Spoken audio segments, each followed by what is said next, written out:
Bonjour chers téléspectateurs, nous sommes heureux de nous retrouver ensemble, encore une fois, autour de cette épopée, de cette tribulation tanachique, c'est-à-dire de cette épopée biblique. Nous avions parlé la dernière fois de Yosef.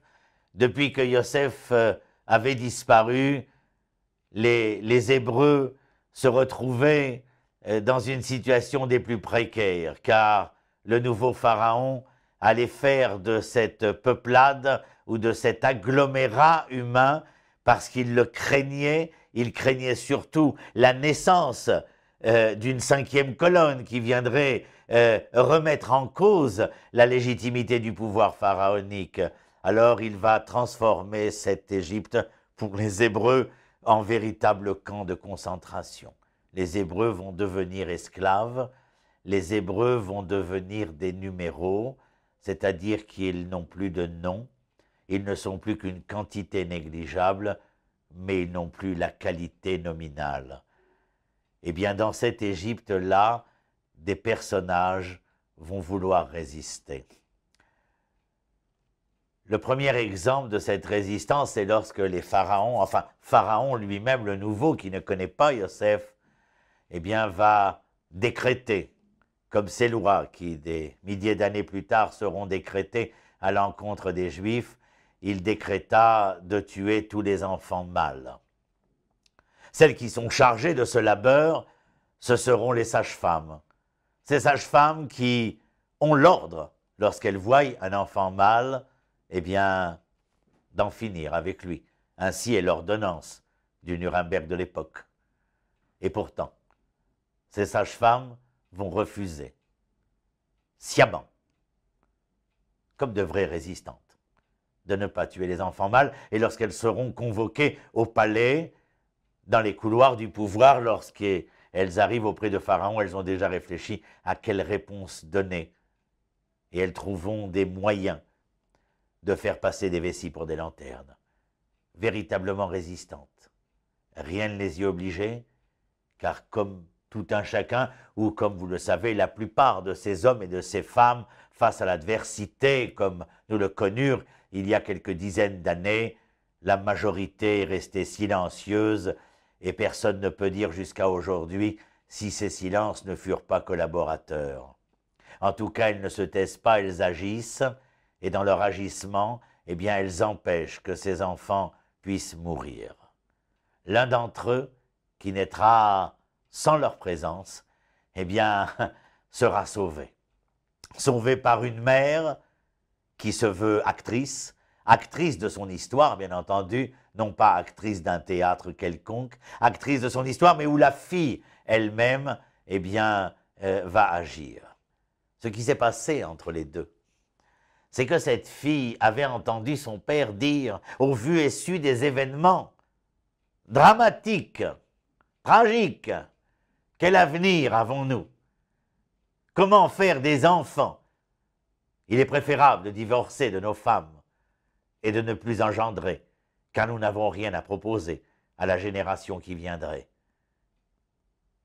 Amram divorça de Yochevet, leur fille, Myriam, va se planter sur la scène de l'histoire comme l'une des plus grandes résistances, qui n'enlève rien à celle des sages-femmes.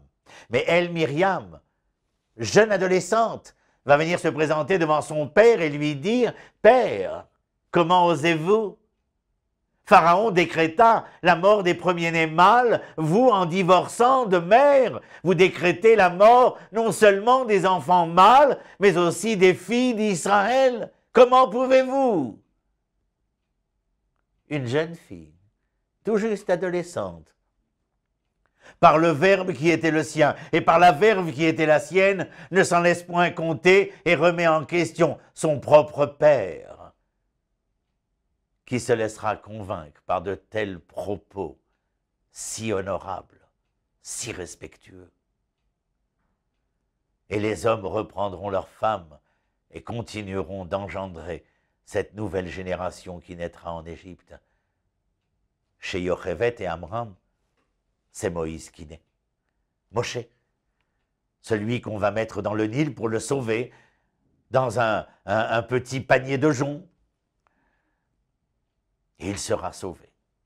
Sauvé comme tant d'autres qui le seront par ces sages-femmes qui acceptent la résistance, par cette Myriam qui se veut résistante, par sa mère qui s'engage pertinemment, et puis vous savez bien plus que cela, Myriam ne s'arrêtera pas simplement au fait que Moïse doit être sauvé, sauvé des eaux dans lesquelles on noyait les premiers-nés, mais sauvé de cette eau sur lesquelles elle met ce panier d'osier et de jonc, et qu'elle voit voguer sur le Nil, mais où la main de l'Éternel divin n'en était point absente, puisque les courants de ce fleuve faisaient des vagues qui peu à peu l'emmenaient vers les eaux du palais de Pharaon, où se baignait la princesse Bithia avec ses dames de cour, ses demoiselles de cour. Et voilà Moïse qui se retrouve entre les mains, mais tout ne s'arrête pas là, Myriam intervient, encore une fois. Comment cette jeune adolescente, une Hébreu, rendue au rang de chiffres, de quantité négligeable, pouvait-elle oser, avec outrecuidance, se présenter devant la princesse et lui dire « Oh, princesse, ne serait-ce pas là un enfant des Hébreux? Voulez-vous que je la porte à une de ces femmes afin qu'elle la laide jusqu'au temps du sevrage pour qu'elle puisse vous le rendre après cela ?» Et la princesse de condescendre, sans nul doute. La résistance paye, parce qu'elle appelle au respect, parce qu'elle appelle à l'honneur, parce qu'elle appelle à des valeurs qui sont non négligeables quand on a perdu le nom et qu'on n'est plus qu'une quantité.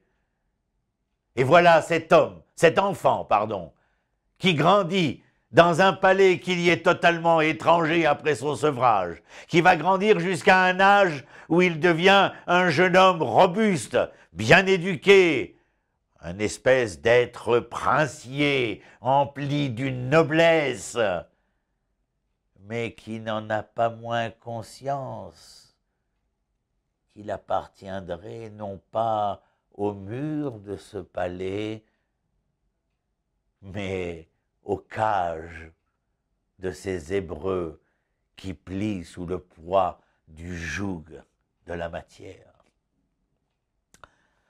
Quand son père, enfin son grand-père virtuel, non pas biologique, lui propose de recevoir un poste en Égypte, ne voyez-vous pas que Moshe demande la direction des camps,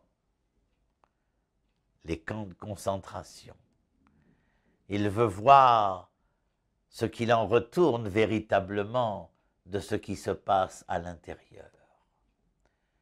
Et puis alors qu'il sort dans les sables des rues de Thèbes ou de Luxor ou de Memphis, la première chose qu'il rencontre, c'est de voir des Hébreux qui se disputent entre eux.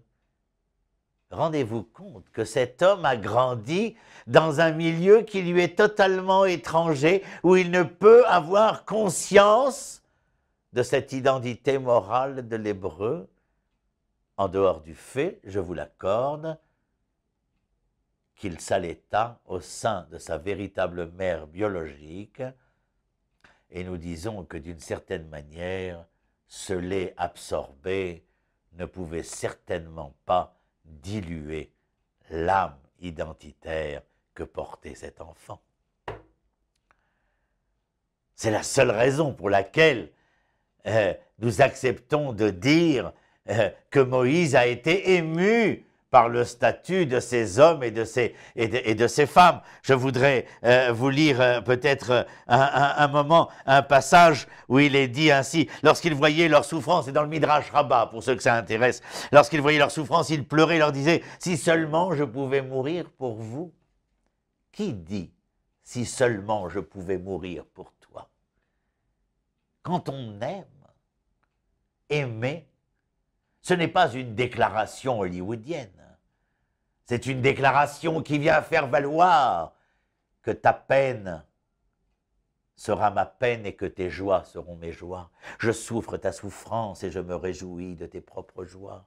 Voici que Moïse dit, « Si seulement je pouvais mourir pour vous, il n'existe pas de travail plus pénible que celui de la glaise. » Et alors il allait parmi eux et aider chacun à porter son fardeau, car il voyait les hommes faire le travail des femmes des hommes, les vieillards des jeunes hommes, les jeunes hommes des vieillards. Enfin, un monde qui allait complètement à l'envers. À l'envers, parce qu'on voulait perdre ces hommes et ces femmes et ne leur accorder aucune viabilité, aucun devenir, aucune possibilité de réaliser le projet pour lequel ils étaient là, dans ce creuset de fer que représentait l'Égypte. La fraternité, avez-vous fait attention? Je ne peux pas appeler cela autrement. J'appelle cela de la fraternité, c'est-à-dire que Moshe est inquiet véritablement. Oh, c'est quand même extraordinaire. Encore une fois, ce fil d'Ariane nous poursuit inexorablement. Il est Moshe parce que nous reconnaissons dans cet homme et surtout dans ses agissements, celui porteur de cette fraternité, de cette arva. Vous vous rappelez? On l'a expliqué, arva. Ach, acher, achraï. Le frère, le responsable, l'autre. L'homme n'est responsable que lorsqu'il reconnaît dans l'autre celui qui est son frère. C'est véritablement Moshe, porteur de cette fraternité hébraïque. Et c'est en cela que Pharaon, d'un coup d'œil, se rend compte que ce que fait Moïse ici, dans un deuxième temps, lorsqu'il voit un Égyptien frapper un Hébreu et que Moshe frappe l'Égyptien et le tue, Moshe est obligé de s'enfuir, car c'en est trop, de vouloir à ce point prouver combien je souffre ta souffrance, et je n'attends que de me réjouir de tes joies. C'est une gifle qui est donnée à des années d'éducation pharaonique dans ce palais de Thèbes.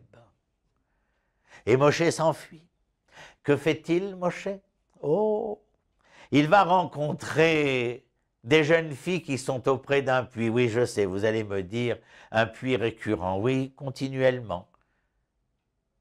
Lorsque les maîtres de l'histoire hébraïque sont au tournant d'une nouvelle histoire, c'est à côté du puits que tout se fait. Vous savez pourquoi le puits? Parce qu'il y aurait trois manières de recevoir l'eau. Il y aurait d'un côté les fosses dans lesquelles l'eau de pluie s'accumule, et puis ça c'est véritablement la main de l'Éternel. Et puis il y aurait ce que l'homme peut creuser pour recueillir les eaux aussi. Et puis il y a ce puits où il y a d'une part le labeur humain, le puits en tant que tel, l'appareil, ce contenant-là, qui se jette vers les nappes phréatiques pour épuiser l'eau. Auprès de ce puits, c'est important parce que le puits, le BR, est différent des deux autres, dans le sens où il est le lieu de la rencontre entre l'homme et l'Éternel, mais c'est dans ce lieu où l'homme et l'Éternel se rencontrent que les hommes vont rencontrer leurs femmes et que les femmes rencontreront ces hommes de demain. Il rencontre Tzipora. Oh, qui est-elle? Non, elle n'est pas juive. Enfin, elle n'est pas hébraïque. Mais elle ne le reconnaît pas comme un hébreu, puisque lorsqu'elle le présentera à son père en revenant du puits, après que Moïse l'ait sauvé de sauvages qui voulaient s'attaquer à de jeunes bergères innocentes et inoffensives. Lorsqu'ils arrivent auprès de Yitro, le père de Tzipora et des sœurs de Tzipora, on le présente comme un homme égyptien, non pas comme un hébreu. Yosef, vous vous rappelez? Ishivrim. Alors, Moshe, non, c'est Ishmitzri. Eh oui, que voulez-vous? Il a quand même vécu, grandi dans un monde qui n'était pas celui auquel on s'attendait. Et puis je vais vous dire un secret.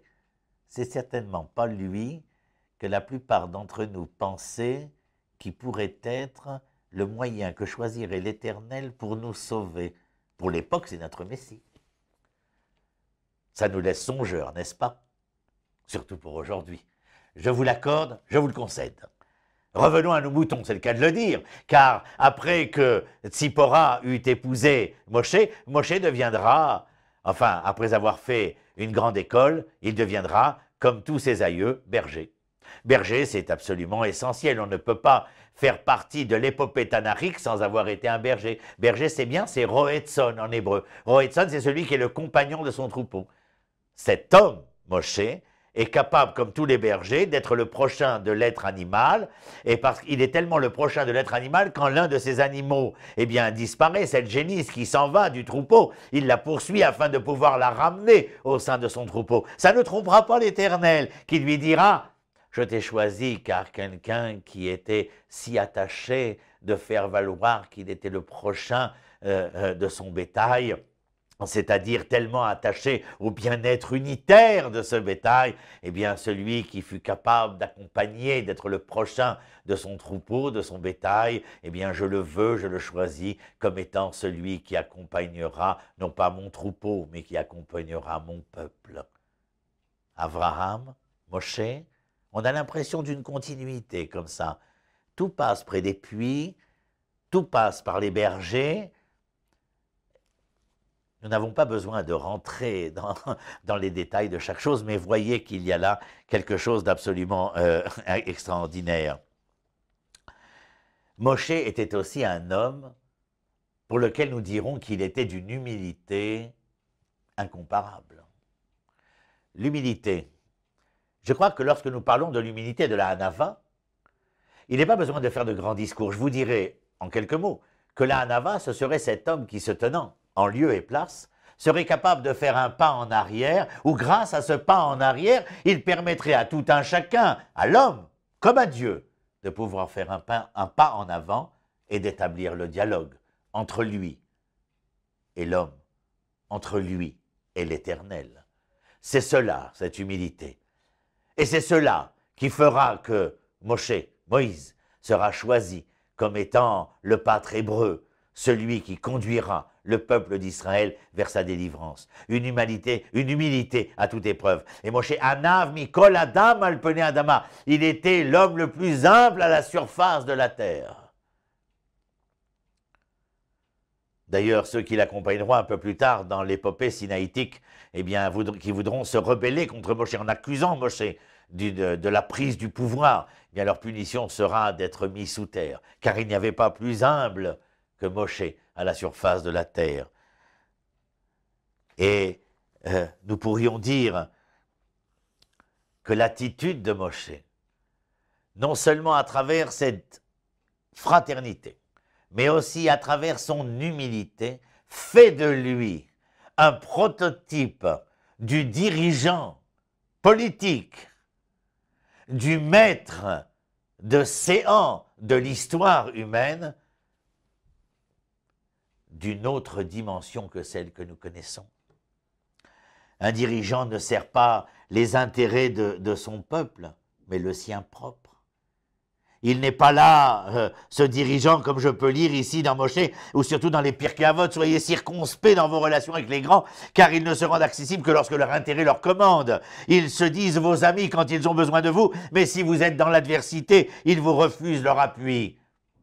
Moshe, c'était justement le contraire. C'était cet homme qui était au service de la collectivité. Vous vous rappelez, cet homme qui, dès ses débuts, a voulu prouver qu'il était l'homme qui souffrait votre souffrance et se réjouissait de votre joie. Un homme qui était responsable, comme je vous l'ai dit, parce qu'il reconnaissait en tout autre celui qui était son frère. Comment? Lorsqu'on reconnaît que l'autre est son frère, ne pas s'inquiéter du devenir de son propre frère. C'est ce que fera Moshe en emmenant des millions d'hommes, de femmes et d'enfants pendant 40 ans à traverser un désert où les dangers seront à tout moment omniprésents, les amener aux portes de ce lieu qui sera réalisateur de la promesse faite à Abraham, Isaac et Yaakov, c'est-à-dire à la porte d'Eretz Israël. Lui n'y rentrera pas, mais en les amenant, il venait de réaliser une partie de ce projet divin pour une humanité meilleure demain. Shalom, Leitraot.